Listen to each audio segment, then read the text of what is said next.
ఒకటి నేను గుర్తు చేస్తాను.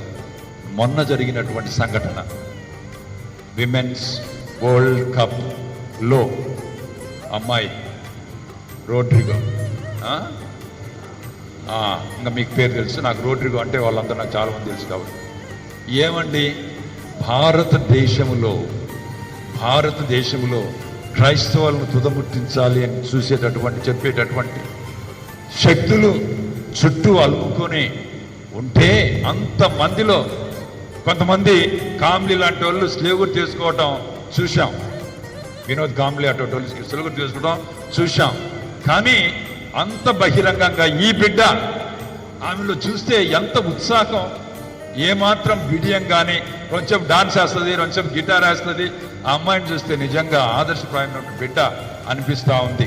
ఆమె ఏమన్నది, ఈ విజయానికి కారణం నా యేసయ్య, నా దేవుడు అండ్ల చప్పట్లు కొడతాం. ఈ గుళ్ళో ఉండి మన అమ్మాయి కోసం చప్పట్లు కొడతాం. నా యేసయ్య, నేను బలహీన పడినప్పుడు, బ్యాటింగ్ చేసేటప్పుడు నాకు వాక్యం గుర్తొచ్చింది. రాత్రంతా నువ్వు ఏడ్చినా కానీ తెల్లవారి లోపల నీకు ఆనందాన్ని ఇస్తాను అని చెప్పి నాకు వాక్యం గుర్తొచ్చింది.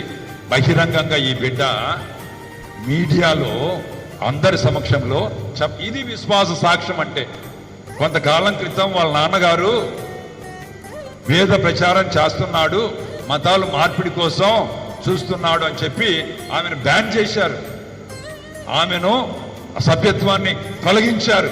కానీ ఆ దేవుడు మళ్ళా నిలిపాడు.